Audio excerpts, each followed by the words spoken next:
All right, we're on. We're good. I I gotta get my legs back. I haven't done this in so long. Welcome back. We are going to do another pop-up podcast and talk about the misconceptions that I would say the anti side or the gun ignorant side have of the firearms industry and community as a whole.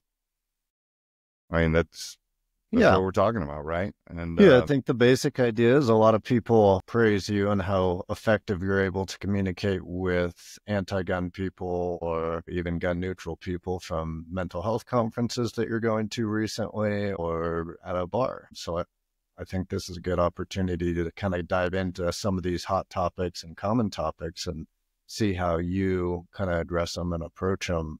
And maybe people will take a little things and make their communication with those types of scenarios more effective.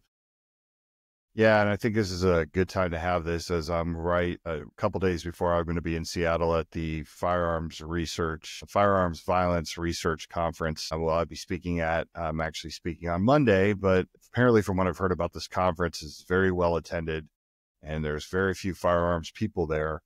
And there's a lot of researchers and a lot of, I don't want to say anti-gun because I don't know if that's fair yet, but a lot of gun ignorant people that are just into the research piece. So it plays into what we're talking about today. Yeah, absolutely. A lot of researchers. It's cool reading through all the different universities that will be there, and hopefully your workshops well attended because I think they'll learn a few different perspectives. But let's get into it. I think the first one is maybe gun laws and legislation are effective. Why, how do you kind of approach to break down that when somebody thinks, oh, these red flag laws or all of these are so effective and they save lives and without them we'd be at a worse place? Well, I think first you need to ask them exactly what gun law they're talking about and what their opinion is. Do less talking at that moment and more listening. So at least you get on this baseline. You're like, okay, what do you think is effective and why do you think it's effective? Or do you not know why it's effective? You're just repeating something like birds who want to fly south, but don't know why, right? Famous line that we like to use a lot. Once you can get to the core of what that person's talking about or why they think it's effective, then you could start posing more questions as to either, make them think about it a little harder or point out the unintentional consequences of it, right? So ERPOs, obviously, I've talked about this in the past. Something that's been really effective is pointing out the blind spots that they'd ever had, that how an ERPO could be a barrier to entry. Because once again, their mind, they're just thinking of it in the worst case scenario. Kevin is in his yard waving a gun around and there's children playing soccer and he says that there's aliens landing and they're coming to get him, right? Like that's how they envision the ERPO being enacted in every case. And that's just not always the way it happens. Many times it's a judgment call, an opinion call, or somebody's angry at somebody. I mean, we've had those cases where they're false flags. All it takes is one false flag to freak a whole community out because everyone understands that a lot of people do not like firearms and they hold grudges against people who do.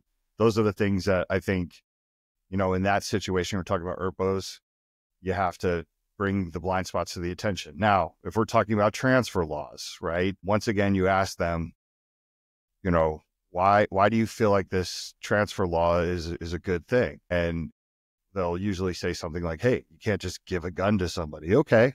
But what about at a time of crisis, right? So now you got to make them see that blind spot because no one's ever thinking there could be plenty of good reasons for someone to take someone's firearms and remove them from the house, especially when it comes to self-deletion or someone who's potentially a harm to others or not in the right frame of mind, get the firearm out of the house at all costs. You shouldn't be punished for doing that.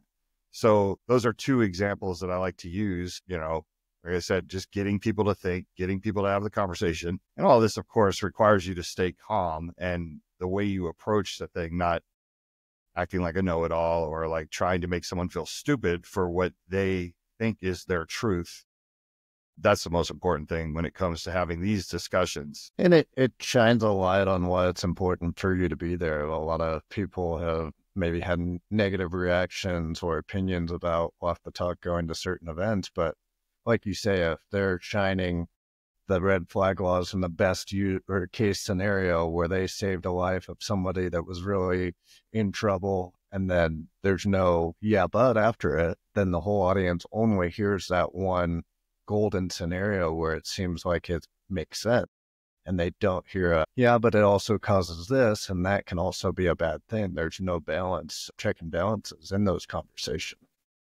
No, and there's nothing more that frustrates me when I hear people talk about their red flag law and talk about all the lives it's saved, allegedly. And my whole thing is I would only count that as if the person told me after the fact, right? I think they do a lot of speculation on what would have happened, but every individual that this allegedly saved, I would need to hear confirmation from them that said, yes, I was going to do this if I wasn't red flagged. And that's the only way I think you count it. And when I ask a lot of researchers if that's the way that they measure the success of their red flag law, none of them have ever answered that. None of them have ever said, yes, hands down, that's how we did it.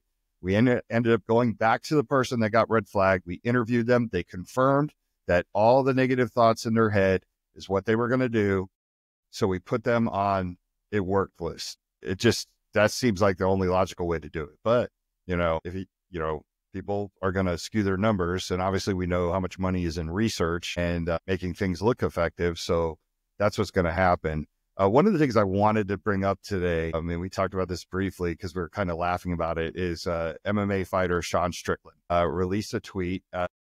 Unless you've been living under a rock right now, everybody knows that the United Healthcare CEO, his life was taken in a shooting, a very unfortunate event. It's not something that anybody who is pro-gun or anti-gun is happy about, although you might see some people that have little empathy because the guy ran an insurance company, health insurance company, and a lot of people are angry at health insurance companies all the time, and vigilante justice is a real thing. But in the end, this is a man who lost his life, who has a family. So it's a tragic event and no one's trying to make light of it. But Sean had a tweet and it was really funny because it kind of addressed some of the absurd things that come with gun laws, right? And how we as gun culture always say, why do you punish law-abiding citizens? Like, why do you only make these laws stronger for people that are doing the right thing? And the tweet was really funny. I'm going to read it here. It said, Sean posted this a day ago. He said, it's going to be really easy to find the United Healthcare CEO killer. Step 1, search all the New York database for everyone with a CCW since the weapon was concealed. Step 2, search the ATF records for everyone who has a suppressor in New York. Going to be really easy. Now, obviously, Sean was being sarcastic. I don't know how you missed the sarcasm there, but I guess I've followed Sean's career long enough to understand that most of the stuff that comes out of his mouth is sarcasm. And some guy responded with, not if it's a black market gun. And Sean's response was, black market gun? Clearly, you're an idiot. Why would a criminal use a black market gun? What would be the point of gun laws if you just cannot follow them? Idiot, go away. And it was a little bit more explicit than that. But, obviously everybody in the know knows how funny that whole exchange is. The fact that he missed the sarcasm pretty much twice, I think. But that just goes to show you that we get frustrated as a community, as a firearms owning community, because we got to go through hoops to obey the law and do things the right way. And then a criminal can just roll up in a place where you're not even supposed to have a gun in New York City and shoot and take a life and just jump on a bicycle and go away. And literally, we get blamed for that, the gun owning community. That guy is not part of the gun owning community. I guarantee you that was an illegal gun or a stolen gun. But anyways, what are your thoughts, Kevin? Yeah, I think it's just a greater picture of the two sides don't really talk that much of. If you're in same kind of those healthcare where one side's having that opinion, then there's no balancing, then everybody continues to have those opinions and there's nobody to be like, yeah, but have you thought about it this way? And nobody really knows. It's almost like Fight Club of until you get into kind of the gun culture and the gun side, you don't understand all of the things. You don't understand why when the media says, oh, an AR is a weapon of war and no civilian needs it, it's easy to agree with that when you're only hearing one side of the story. So I think that's the importance of conversations like these of, hey, let's talk about the other side and balance some of these common misconceptions out a little. Yeah, even, we talk about the AR thing, and obviously that comes up all the time, but and it's very confusing for people just because of the look of the firearm, right? It's like, once again, it's the Rambo gun, and you watch him on fully auto, just like mowing down a bunch of people, and you see that what you think is the exact same weapon, sold at a gun shop, not realizing that it's completely different, and the way it's used, the way that mechanically it works is completely different. I've had that conversation over and over again with sometimes the same person who after time has kind of let that belief system get back in their heads. Where I'm like, it's not the same gun. It's not fully automatic, right? And you have to have that patience to keep revisiting those conversations when there are people making decisions about guns that aren't even into guns at all. I mean, that's the toughest thing. Like, I don't find myself in a lot of brain surgery conversations because I don't know anything about brain surgery. So I'm not even going to enter those. I'm just going to be curious if I enter that realm of conversation. Guns are like one of the only things that people have such a strong opinion on. And you could ask that person, like, how well do you know guns? And they're like, oh, not at all. I've never even held one. So, it's always interesting when you hear something like that, and it's really easy to misunderstand. And a question from the chat. Yeah. And anybody who wants to come into the chat and pose some of the misunderstandings, we welcome that today. We want to make this an open conversation. Let's see, what do we have here? You want to read it off?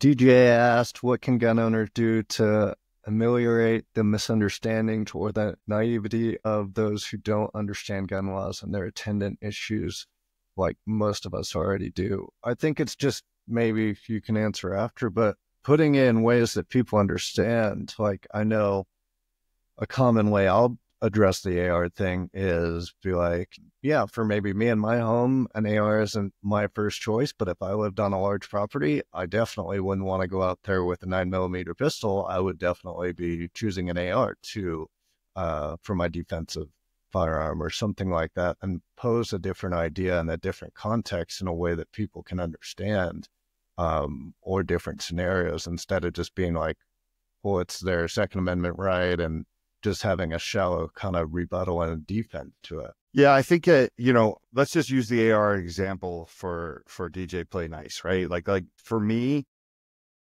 when someone says, what do you think about banning ARs? Like, how effective do you think that will be? I always say my classic line. Like, if we're talking about drunk driving and I told you red sports cars, if we just ban red sports cars, I figured it out. We'll reduce drunk driving, or we'll get rid of drunk driving. What would you say? And every person says, I would say you're nuts. And I was like, that's how we feel in the gun industry or the gun firearms owning community when you say ban this. And obviously we can point to CDC numbers, FBI statistics. Hands and feet kill more people than ARs, right? So when I tell people that, most of the time they're taken back by that statistic. And I'm like, just look it up. If you don't want to take my word for it, look it up right now, because the numbers don't lie, and it's the CDC. Gun people don't trust the CDC. Most everybody else trusts the CDC. So if the place that you trust is saying that the AR kills less people than hands and feet, then it's like, okay, let's pivot to another discussion. I'd rather have you say, I hate all guns, I wish they'd all be banned. I would respect you more than you just saying this one type of gun that's not going to put a dent in anything. Because I truly believe, let's pretend we could wave a wand and get rid of all ARs. It's not going to stop school shootings. You haven't got the root cause mitigation. All you're doing is making the person pivot to another type of firearm, which could be just as effective and just as deadly. I mean, hell, a 22, you go in there with a 22, you could do a lot of damage, right? So those are the type of ways that I like to approach it. I think one of the most important things, though, is being able to stay calm and being able to hear something that you're going to say in your head that's absolutely stupid, and still be able to stay calm. One thing I notice about firearms owners when they get into these debates, sometimes they there's a reason why people say, like, cool as the other side of the pillow, right? Like stay calm, then never let them see you sweat. Because usually what I'm trying to do, if I'm in some sort of conversation, there's usually other people listening, and I'm really trying to attract the people that I know that I could get to or make them think. I'm not trying to change the mind of, say, like a David Hogg, who has made a living off of digging his heels in and saying what people want to hear. These kind of rah-rah cheerleading terms, talking points that people really don't know what they mean, but they just sound really good because it's under the guise of less death, less harm. So that's one of the ways I approach it. Yeah, and I think the firearms community as a whole could do a better job of spending more time and resources talking to the people in the middle and the neutral or that kind of population. It almost feels like politics at some times, where gun owners will only talk with fellow gun owners, and maybe the gun industry and companies will only talk to their already customers, and there's not that as much converting that other side by easily logical conversation, where the anti-gun is just kind of battering ram those arguments into everybody's head to where that's the only message they hear. So all those things, like you said, the red sports car, no, that's not going to do everything. But if the media was showing how deadly red sports cars were and all that, there might be that same shift in mentality of, well, yeah, if you ban red sports cars, they're the problem. I've seen it on Fox News, CNN, all that. So if there's more conversation about the other perspective, we could probably make a little headway. Yeah, it's really, not to switch gears and get off topic of firearms, but it's like I own for those of you who follow me on Instagram, I own 4 American bullies, right? They're the most loving dogs I've ever met. And I'm a huge American Bully fan. And I've never ran into an American Bully that's actually been angry, mean, or bitten. And I've bred them, right? Like, so everybody that I've bred a dog for, I still am in contact with. I did that one time, never going to do it again. But there's nine children of my American Bully female out there. And, I look at Europe and in what they did in England, and they banned American Bullies. And I read some of the comments about American Bullies, and I'm like, what? This is crazy. Like, how, to me, like, chows are the most angry dog I've ever encountered. Every chow I've ever met is super protective of their owner and angry, right? But, obviously, some way in England, they freaked people out about American Bullies to where they banned the breed, which is insanity to me. And you're right. It's just like with firearms. If you pick a certain type of firearm and you villainize it, you make it the scary thing, you're going to get that reaction. But I guess this goes back to, you have to pose the question to everybody that we're having a discussion about firearms with is, what is your end goal? What is the goal of what you're trying to accomplish? Right. And I feel the same way when people talk to me about, are you just trying to reduce suicide by firearm? Or are you trying to reduce suicide as a whole? Like, what is the end goal? Are you, when someone says, hey, we should ban high capacity magazines. Okay, so what's the goal of that? Is the goal to only have 10 people killed in a mass shooting potentially? If that's how you think it works, or are you trying to save all lives? So what is your ban doing? Well, if it saves 5 lives, then it's good. Okay, what's your threshold for death, right? Now you keep walking them into a place where they have to really think about their answers. Because I've never had anybody, when I said, what's your threshold for death? They never usually answer that question, especially when they say, well, if it just saves 1 life, what's your threshold for death? It's like, okay, you don't want to answer that because it's a goofy statement. And it's a cartoon statement, as Christian Conti would say, everybody take your drink if you have one. It's not realistic. It just isn't. So, I guess that's how you have to think. But what do we have here? Okay. DJ has another question that's kind of complicated. So DJ is asking, in cases where a person decides they should separate themselves from their firearms, what are some indicators that it's safe to reclaim them and good steps to follow once the decision has been made? I'd say it's complicated because a lot of states and locations are having issues of like, who has the liability of, if a FFL or gun range is holding it, do they have responsibility for not giving it back too soon? I know we've seen some places where we're working with where it's a set amount of time of like 30, 45, and both parties sign. So it's like, hey, it's after the agreed amount of time. And that way it removes liability off the FFL, but it's hard. From a personal standpoint, what would you say as the individual? How would you know when it's the right time to try to get your firearm back? I think it depends on the situation. So, for me, if I'm going to your house, Kevin, right, and you're not doing so good because your wife took off and she's not letting you see the kids, right? Like that's a tough situation for a lot of people to be in. And it's like, that's part of an action plan that we have to talk about when I take your guns or you take mine, right? Like, I think that's what kind of like what we talk about in the action plan is having communication with whoever that person is, that loved one or friend, to say, look, let's just get the guns out of the house until we can sort through this. But I think it's also empowering to the person that we're removing the guns from to say, how do you want to do this? How do you want to play this? I mean, for me, I would almost invite, like, if you were coming to take my firearms out of the house because I'm going through it and I confide in you and I trust you, I would almost say, Kevin, I want you to give them back to me when you feel comfortable, or at least like I can call you and have that discussion. Hey, Kevin, I think I'm ready to have my firearms back. What do you think? Right? I think that's what unconditional love and trust is about, because you're asking to take someone's property, or someone's telling you to take their personal property away for a moment of crisis, which could last 24 hours, a month, 6 months, whatever it takes. Right. And maybe there's some action plans. Like if I'm hurting and you see me drinking too much, maybe, and I want to change. I want to get off the kill spot. Probably a horrible phrase to use in this situation, but I want to get off the kill spot, right? The whole point of support is communicating with your support to say, let's set goals, right? Okay, I'm going to go to rehab. And when I get out of rehab, if you're comfortable giving my firearms back, give them back to me. So I think that, that's a great question. And I don't think there's an easy answer for it, because I agree with you. It's super complicated. But I think, setting the goal and setting the plan is, what are we both comfortable with? Or what are we as a collective family comfortable with?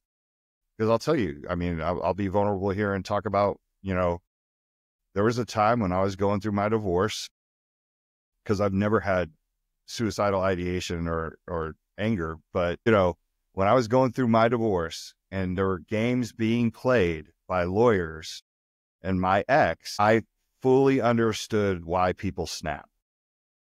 There was a time when I had to prove, and I ended up winning custody of my daughters in the end, and they ended up living with me throughout, after 4 to 6.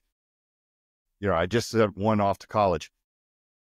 There was a time when I literally was like, when does she have to prove she's a good parent? Why am I constantly proving everything they throw up at the wall? I gotta prove that I showed up to schools.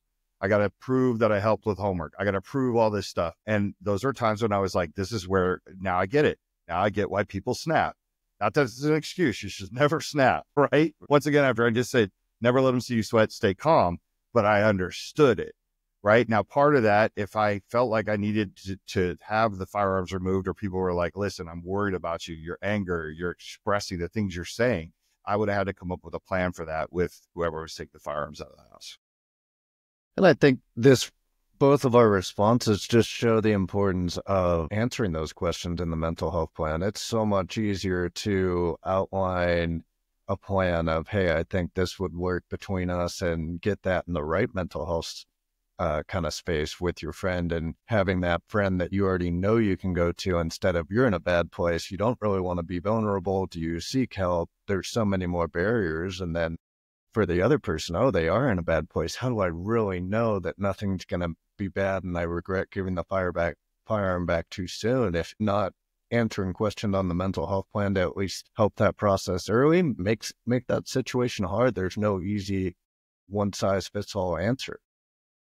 Yeah, you just reminded me of a story when I first started this organization, and I was going on all kinds of podcasts.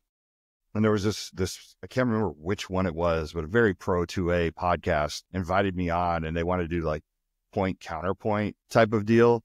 And they were bringing on this lady who was super pro gun, And they were bringing me on, and I think they misunderstood where I was coming from, because I think they thought I supported red flag laws in some cases. So I think they wanted us to argue. And it was really interesting because the lady had done her research before I came on. And the first thing she started about the conversation, like when it came to talk about it, she was like, "Oh my God, I wish you existed. Your organization existed when my husband took his life." And I was like, "Oh, sorry to hear that. Like, what was the circumstance?"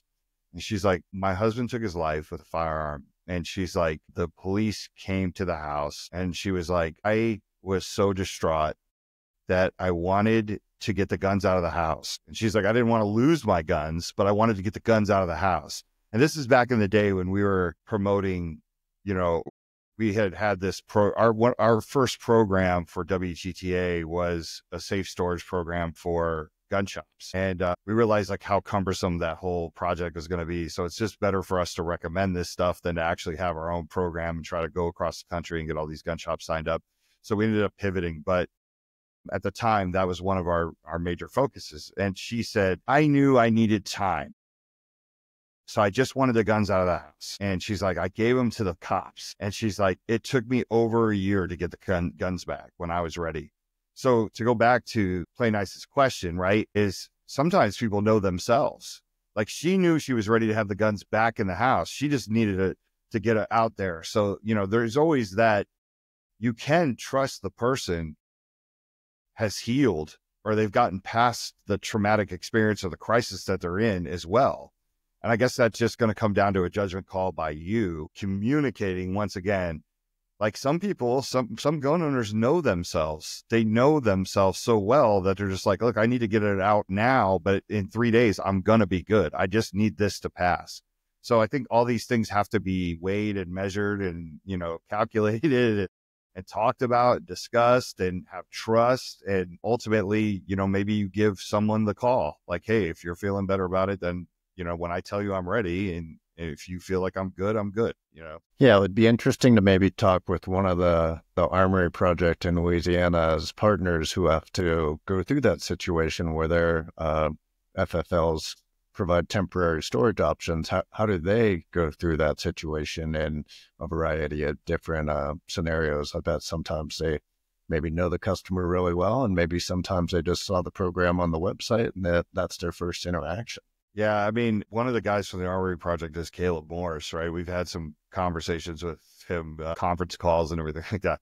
That's the type of guy that, like, he's so no nonsense and, like, so not afraid to bring these things up. Like, that's the type of guy you want to store your guns with, right? Because I'm sure he has a process to where he really communicates with you, stays in touch, just because I feel like that's the type of guy he is, which goes back to having that trusted person be part of this plan or this, moment is going to be so important. How would you address the, I don't know, firearm equals negative outcomes from firearms increasing, and we need databases and mandatory training, all those things? It's kind of a lot bundled into one, but how do you unwrap that topic? Well, once again, you got to figure out what they're saying. So I heard you say something. I'm going to pick on that one thing. I'm going to talk about the mandatory training thing. And I'm going to use my mother as an example, who's pro-gun, but sometimes forgets it. And she just blurts out because she's super liberal. Sometimes I think she listens to the echo chamber and the talking points and just goes that way. And there's nothing wrong with that. That's who she is. Guns are not the hill she's going to die on, but every time there's a mass shooting, my mom falls right back into the trap about we need mandatory training with firearms. And my first response to her is, so we could make that school shooter more efficient with his gun? Like, what training would you have given that kid? Now, granted, she could make the argument that if there was mandatory training, maybe there would be some suicide prevention and mental health implemented in that training that could have gotten through to this kid early. Okay, that's fine. But once again, I think that's a stretch and a jump. So it's like, I try to figure out, like, what do you think mandatory training is going to cut down on? There isn't a firearms owner in our community, like, who's a staunch 2A supporter that doesn't think everyone should have training. They just don't want it to be mandatory. Like nobody wants mandates, right? But anybody that is pro 2A and is talking to someone who's, hey, I think I'm about to get into the firearms owning space. I'm curious. We always say, pick the right gun, find the gun that's good for you, and get some training. None of us say, training, you don't need that. You're fine. You know what I mean? Like, you'll figure it out. It's easy. Nobody says that. Gun shops don't say that. It behooves the gun shop owner, because usually they have a relationship with somebody in there who's an instructor. So they're going to try to push the training. That's a natural thing. So it's like when I hear somebody say something like that, once again, what do you want to accomplish with this training? Like, what do you think is going to happen? Now, obviously, you have to do training to get a license and everything like that. And I always try to say, like, I get the importance of that, but this is the constitutional right. It's the only object that's in the Constitution. You have a right to own a firearm, period. So take it up with the Constitution. Try to get that changed. That's what I always tell my mother. But, that's not always the best way to approach it, but it's the honest way. Sometimes you have to say, like, that's the difference between cars. That's the difference. You know what I mean? I think it's incredible that we don't have to have a license to make a human. Like, literally, people freak out about guns, but I could make the next Hitler accidentally because I don't have no business raising a child. And like, that blows my mind. Like, bigger picture.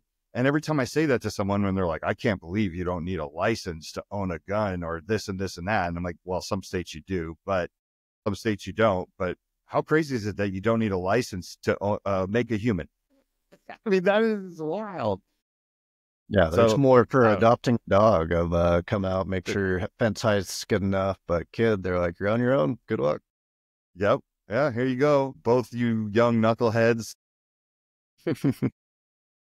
You two knuckleheads from Jersey who like to argue all the time, who want to get married at age 21. Good idea. Make children. I've seen the quality argument too of like when things are mandated, the quality of the training isn't necessarily there. And I think of in some cases of like the firearms CCW mental health video of like Walk the Talk has a lot of resources and connections to where I think we were able to put out a pretty quality video. But think of all the other organizations that probably don't have a firearm owner, let alone instructor or mental health gun owner on there. And they just see it's required. So this is a money grab. They have to do it. So let's just put out all these trainings. But I don't know how many of those are quality. Yeah, that's one of Jake Wiskerson's big thing. He told me from day one when I met him, mandates bring out the charlatans, right? The people that are trying to get that position to where they can get paid and just do this one thing. And sometimes they don't do it well. We give all of our stuff away for free. I think that's something we pride ourselves on, because it's like when I look at all these, like, like take, for example, the firearms instructor course, I think we have the best one, period. Now, granted, it's like me talking about my kid, right? Like no one wants to say like, oh, we don't have a really good one, but I do. I look at it like the other people that are doing it and I'm like, you're not doing it better than ours. So you either copying ours verbatim or use ours. It's free. But I know people are not going to like that because they're going to want to make money off of this stuff. And it's ridiculous. But that's one of the things I love about ours. I mean, we hear more from the people in states where it's not mandatory, the firearms instructors, than we do from the people in states where it's mandatory. So, I love that we made something that firearms instructors can appreciate and they're implementing into their curriculum and they're not even being compelled to by the state. Let's see, what else we got here? And my eyes are going. DJ, but if you legally own tools and want to fix your plumbing, you have to complete a class administered and controlled by government offices. I've used that as an example to promote thought. Yeah, that's true. Boom. Eye-opening thing is it that brings you the most success when you're talking at these mental health conferences or like things like, all right, Washington, probably less people that think the same way as maybe Utah or Texas. Is it the statistics? Is it presenting, kind of countering their logical? This seems like it would work with your logical kind of counters. What do you think works the best? Well, first of all, I think what works the best is when you provide solutions. And that's the that's the leg up that Walk the Talk America has always had. Like, we're coming into every conversation with people that even oppose the tool that we are so fond of with our own solutions, when the expectation levels that they have no solutions, they're just going to pivot towards the Constitution, Second Amendment, pry from my cold dead hands, bitch. Like that argument, right? Apparently I said that on the Collier Noir show, and that stuck with a lot of people. So, but, for me, it's being able to provide the solution. And not everyone can provide the solution, but you can point to the solutions, right? You don't have to go up there and say, this is what we're doing, but you can, because Walk the Talk America is all gun owners, right? Like, we represent the firearms industry.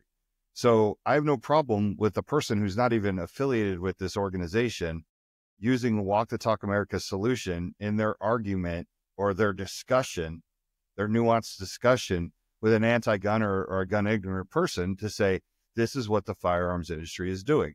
Because all the people that are doing this, like Ruger, the Bursas, High Points, and I'm going to shout out Keltec, because Keltec is actually putting us in their manual for their new firearm, which I think is just awesome, right? Like, they're making a choice to actually tackle suicide prevention and better mental health for firearms owners. So it's not just a Walk the Talk America thing. Like, they're deciding to do it, right? Like, they have to put the energy into doing it. Shout out to them for doing it. All the organizations that support us, but make that argument, show the person that there are things being done from our end, and we're not just sitting there going, no, this is a mental health thing. You guys have to figure it out. We did that for far too long, and I think part of that was because we didn't know how to fit in. We got so caught up in the fight and the things that we were called, and we just stopped communicating. It's just snowballed from there. And then it was like, well, what can we do? Well, we can't do anything. Some people started to do little things for suicide prevention, right? Like, you look at the places like Wisconsin and New Hampshire that really had kicked off safe storage programs on a local level. Those are like the OG pioneers of suicide prevention. But now we've evolved into more better mental health, getting upstream to prevent the unpredictable, not just catching people when they're in crisis, getting gun owners to change the culture, the way they talk, their language, the way that they can sit down now at the table and present ideas and not have to worry about, I have nothing to offer as far as solutions go to this crowd that I'm talking to. So I think like that's a huge part of it. Once you offer those solutions, get people to put their guard down. I'm going to go back and talk about PTAC, right? And I wish I had this on tape. I wish we were, I'm sure there's video out there somewhere. I just got to ask Debbie from Mental Health America if it exists. But, that was a crowd. Our audience was split. There was law enforcement and social workers. And it was the first time it had ever happened. But when I talked about gun companies putting this card in the boxes of their guns, I was like, yeah, we get gun companies to do this, and companies like X, Y, Z are doing this. They erupted in applause. It's the first time it's ever happened to me. And it was awesome. Like, it was cool to see people clapping, like, of the idea that we're doing something about this. Because I think because of the narratives created by the media and because of the talking points, no one expected us to do anything. No one expects us to do anything. They think we're just going to be combative. Now here we are doing things that are so out of the box that they didn't even think of that, right? They could have thought of that. They could have thought of that years ago, way before Walk Talk America existed. So that, I think, is a long way I answered your question. But I think that's what resonates with people. You get their guard down because they're like, okay, wait a second. This guy's talking about stuff I've never heard about and I never even thought was possible. Half the people in the crowd doesn't realize that a new gun comes with a gun lock, a trigger lock, right? So like, they're still stuck in some of the old ways. God bless their hearts for coming up with ideas that we've been doing for years. You know what I mean? But that's the problem when you're not communicating. And that's almost kind of the problem with the situation we're in. Everybody wants to reduce negative outcomes from firearms, and they're not exposed to any solutions from the firearm side. It's only a lot of healthcare people that want to reduce maybe suicides or whatever it is, and they're trying their best at a lot of times. Yeah, there's a handful that are anti-gun and have their own agendas too, but it's almost like there's a great white shark attack, and the marine biologist community isn't doing anything that knows that audience or demographic well, and it's the public that coming up with solutions, obviously a little different, as the great white sharks would probably need to come up with their own solutions themselves to be a perfect analogy, but it's something that's so out there in the media, but everybody thinks, oh, the gun industry isn't doing anything. They're fine sitting where they are and just defending, when no, there are solutions and there are innovative things that have been happening now, and even in the gun lock case in the last 10 years. And yeah, we might make fun of the gun locks of, oh, that's useless, but what if somebody's in crisis? You could take your gun lock, then instead of throwing it in the trash, put it on their firearm, and you didn't break a potential transfer law or something, and secured that firearm in that moment. Yeah, see, and there's the evolution of gun culture, right? We, for many years, when we heard the term gun lock, we just applied it to having your gun locked up and how dangerous every second could be while it's locked up and you have to get to your gun, right? Never, ever considering, what if we only need to use this in a suicide prevention scenario or a mental health crisis? So like now that lock, I don't look at it as just like a device to lock your guns. Obviously, I lock all my guns up. I have 2 daughters. I don't trust them. I don't trust their friends. I don't trust people. So I have to train retrieving my firearms as hard as I do training with my firearms or shooting my firearms. And I think I got it down to a science. Like, I just showed someone the other day how quickly I can access all the staged guns in my house, right? But they stay locked up. That's the way it is. That's the way it's going to be, because I'm not going to contribute to any negative outcomes. Like, I'll be damned if a gun ever gets stolen from me. It'll just piss me off. Not just because there's probably a gun out there and now is going to be used against us in some sort of weird way, down the line, but all my guns are valuable to me. I love all my guns. So they're going to stay locked. But, the cultural shift of kind of being able to say some of these locks, so I'm not going to use it on a daily basis, but I might need to use it for a month while my kid is going through a heartbreak or something like that, right? Like, I'd hope if your kid's in the house, you're still locking up guns, but I'm going to be realistic. That's one thing I hate about a lot of the research and all the people that say unrealistic things, right? I want to be the realistic guy. Like, I need you, maybe you're not going to go 100% in, but maybe you go 50% in. Like, that's a start, right? If I can get you started in the right direction, then that's fine. But, when I hear things like, hey, the gold standard of keeping a firearm is separating the ammo from the lock gun. No, that's a clown gold standard. That's not realistic. That when gun owners hear that, they just shut down. So what I want to do is be like, look, you need to find out the best way for you to store responsibly. And I pretty much know you're never going to not have your,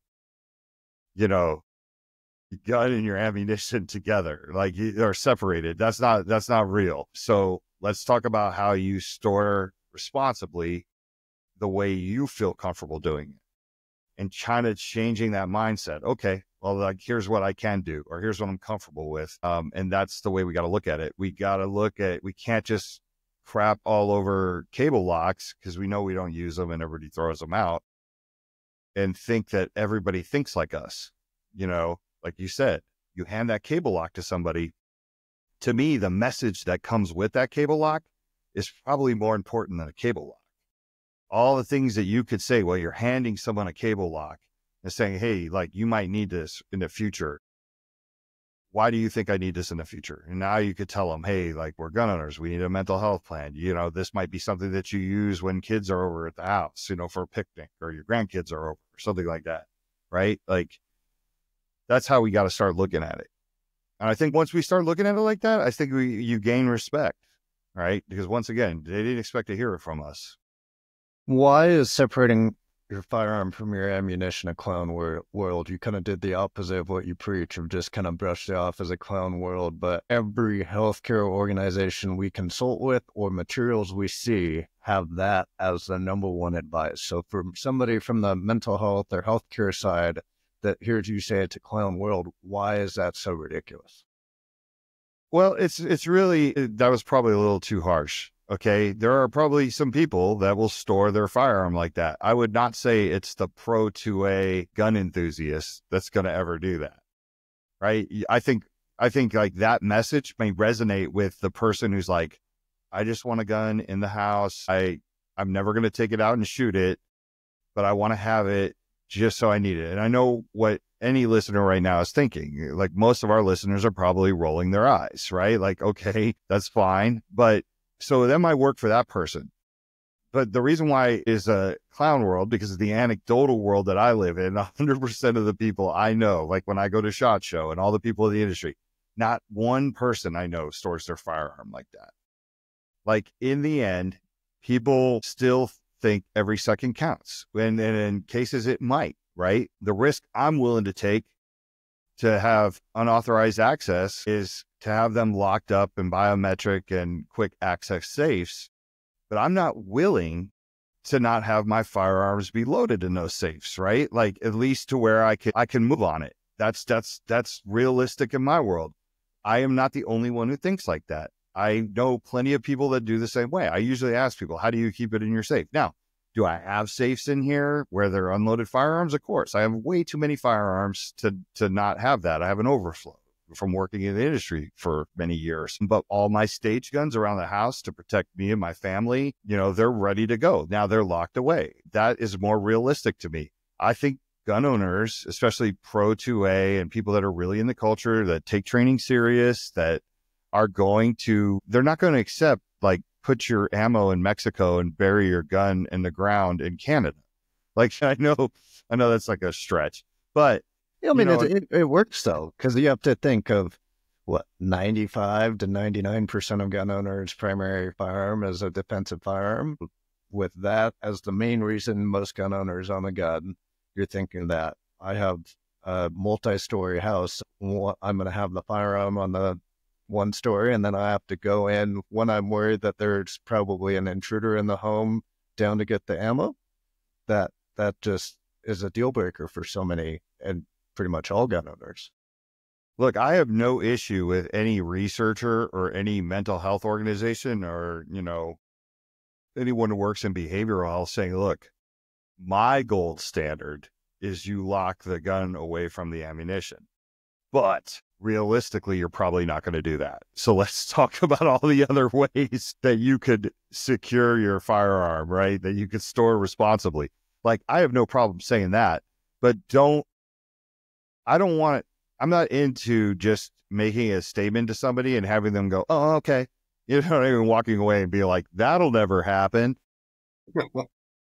So it's like, I hate to say it, Dan, but I compare it to like talking to a kid about sex. You know what I'm saying? Like, it's like we can tell them, wait, don't do it, or alcohol, right? Don't do it. You don't need it. Don't do it. But realistically, unless we're micromanaging that kid with GPS trackers and everything like that, like they're finding a way. Like I found a way to do everything I wanted to do growing up. My mother could not play God and she gave me the best advice she could give, and I took some of it, but I did what I wanted to. So gun owners are the same way. They're going to do what they're comfortable with. So my whole thing is, if I can get you to start somewhere, let's start that way. It's not a compromise, but it's like, let me make you think, what are you going to do? Yeah. And I also think it needs to go on the other side too, with a lot of the firearm and gun owners. We need to do a better job of responsible storage when it's appropriate, when you need a safe, and that it's not, well, every second matters, so safes are useless in the defensive shooting. Well, we probably should do a better job at that. I liked, what was it, Joe Bartosi's answer of like a second or two to access your firearm that quickly is that big of a deal. Then you need to do a better job with your home security and a lot of other things before that being the reason. True. All right. What did Play Nice? DJ said. He's adding a lot of good things to this. So I like this one. I can read it. Can you? All right, go for it. All right. In addition, I do not have children or uninformed guests. I choose to store in ways that are far less traditional. I do not want to be told where and how to stage or store my stuff. And that is fair. That's what I'm saying. That is fair. Like the only thing I could say is let's say the way you have your firearm staged on your bedside and it's wide in the open, like pretty much unless someone breaks into your house or you're not home, like you're good to go. Like you are your own storage unit at that point. But I don't believe you should be chastised or talked down to because that's the way you store your gun because you have no kids in the house and you don't have guests that, you don't have an eye on, or people aren't dropping by randomly. Yeah, I mean, this is what I'm saying. We got to start talking to each other in the most realistic ways that we can, especially researchers. Yeah. I mean, is someone going to say, hey, if somebody breaks in and steals your gun and it's used in a crime, yeah, so be it. That's the risk you're taking. But realistically, is that happening? I mean, people get their cars stolen out or their guns stolen out of their cars all the time. It is what it is. I'm not going to change the way you do things. My biggest thing would be if you said you had kids around the house, right? I think that's a bigger issue, but I agree. No one should be telling you, especially a non-gun owner, how you store your gun. You just have to do what's best for you and think about ways that, you can reduce it. I mean, I'm not going to deny that before I had kids, I slept with my firearm right next to my bedside, like ready to go. That's the way it was. It changed for me with children. So, for me, it's a non-starter. I have to have those things staged and locked up. But you have to do what's best for you and measure out where your security level is. That's just, that's just respect to how you handle things. I was on a podcast the other day and I was talking to a couple of guys and they were like the old timey, 2A guys. And, they were super polite. They invited me on the show, but every one of them thought the answer was, I don't want to say beating the hell out of your kid for touching the firearm, but, they did not see safe storage like I did around children the same way. For them, it was like, well, I taught my kids and they knew not to go near it. And I wanted to be like, pretty sure they went near it when you weren't around, sir. You got lucky. I talk about my first time encountering a firearm and shooting one was a negligent discharge because my buddy's gun. We found his dad was a ATF or not a DEA agent, and he had a 9mm in the dresser, and it was ready to go. And we got really lucky. We dodged a bullet, pun intended. It is what it is. Yeah, it's frustrating. My wife and I, we have young kids. It's hard to keep them out of anything. They always get into something that you did effort to prevent them getting into. And we definitely have some people in our lives that have their firearms out in various places. They're very accessible. And when we approach them, hey, did you ever think about maybe a quick access safe or something, at least use when the kids come over or something and they want no part of it. And then we have to make the decision to go over to that individual's house less or not at all, because it's just like not worth it. It's like we do our best and they get into stuff that we never intend them to get into in the house that's not that dangerous. Why should we take the risk of bringing them over there and potentially putting them in that situation? Yeah, it's funny. I was on a podcast about a month ago, and the host is former military, and he told this story, and it kind of resonated with me. So he was over at a buddy's house, and he had his own, not the buddy, but the host of the show had his own struggles with PTSD and suicidal ideation when he was younger, and he had just gotten out of the military, and he was going through a really tough time. And he said that he went to the bathroom at his buddy's house, who I think falls under the category of like DJ, right? Like didn't have any family or anything like that in the house. But he's like, I was walking to the bathroom, and he's like, and I looked in through the hallway in his bedroom, and his 9 was on the dresser. And he's like, I thought in my head I could just go over there and grab it and shoot myself. Now, he didn't do that, right? But when he said that to me, I was kind of like, damn, like, imagine if you put your buddy through that. I mean, that's awful. But, who knows what people think about when they're in crisis, right? I don't think they do think. As someone who lost someone very close to him to suicide by firearm, I know they're not thinking. But like, that's an example of, this person was leaving his gun around thinking he's perfectly fine. And, his friend obviously they're close, is familiar with firearms and everything like that. And he said he had the thought, but he just kept going to the bathroom. But it stuck with me when he said that. So, I mean, there are cases, right? And I don't think that's the norm. I think that's the exception. But in a nuanced conversation, you have to address all of it, right? Like that's what you try to do. There's always going to be these one-offs and things like that. Once again, you got to weigh that risk. Yeah. Yeah. Especially, I mean, there's no negative to having that option of a storage device in your home when maybe people come over. Yeah. You don't use it 99% of the time, but maybe there's an opportunity where you wish you had it. Better to have something to lock up your firearm than not have a solution and wish you did later.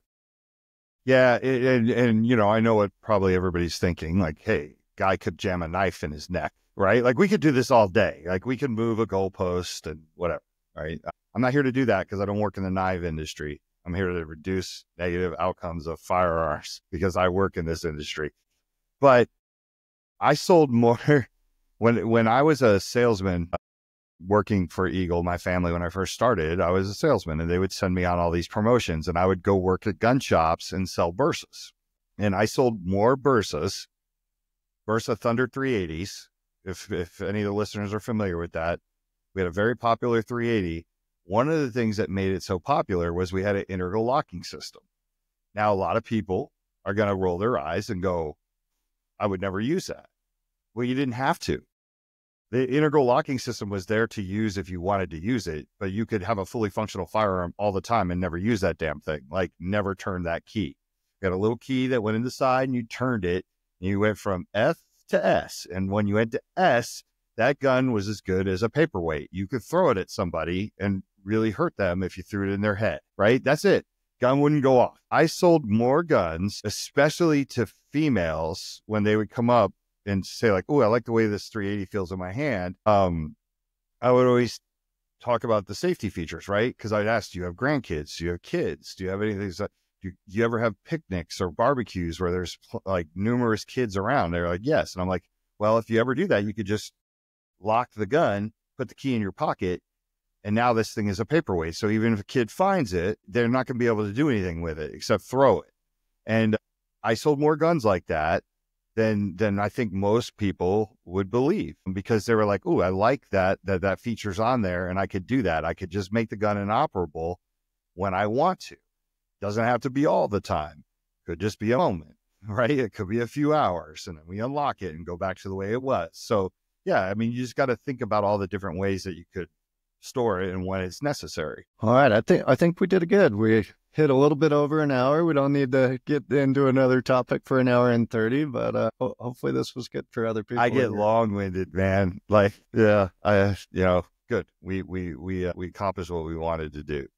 First time back in a long time. I looked to have another pop-up though. I want to, as soon as I get back from the conference, I want to come back to a pop-up, talk about what went on at this conference, because I am sure, I always say, look, I want to be challenged. I want to feel like I lost an argument in this stuff. I think this could be the time where I might get the most pushback and challenge, which I'm really, really looking forward to, just to see how this is going to play out. So I think our next pop-up episode needs to be me reporting back what happened in Seattle at this gun violence prevention research conference. I'm excited about that. So we'll have to do that right when I come back. Yeah, it's going to be interesting. I feel like you're going to have all the people that are armed with their own statistics, and from the gun industry and gun community, statistics are usually an enemy. I think there's also an opportunity to make some relationships that will kind of turn that tide more and look to do some research to further the solutions that you and other organizations kind of are coming up with. Yeah, I need them to be curious of all the solutions out there, not just the ones they know. And I need them to research some of these laws in the sense of how do they prevent people from getting help. Like those are my two goals when I'm speaking to this crowd. I don't think it's a huge ask. And I think once I ask politely, after I talk about all the things we do, maybe it gets some gears turning in some of these universities that historically have had an anti-gun stance or kind of frowned upon guns, to think differently. And on that note, we'll close out before I go on any longer and push this over. But I want to thank all of our sponsors. I want to thank DJ for coming in today and asking some good questions and making some good comments. And, obviously, thank you to all the listeners and everybody else that supports WTTA. We look forward to having a really big year next year. I think there's a lot of excitement and things happening, and without your support, it wouldn't be possible. So if you could share our message, our mission, these podcasts on your social media channels are greatly appreciated. And we will see you again soon, in about a week.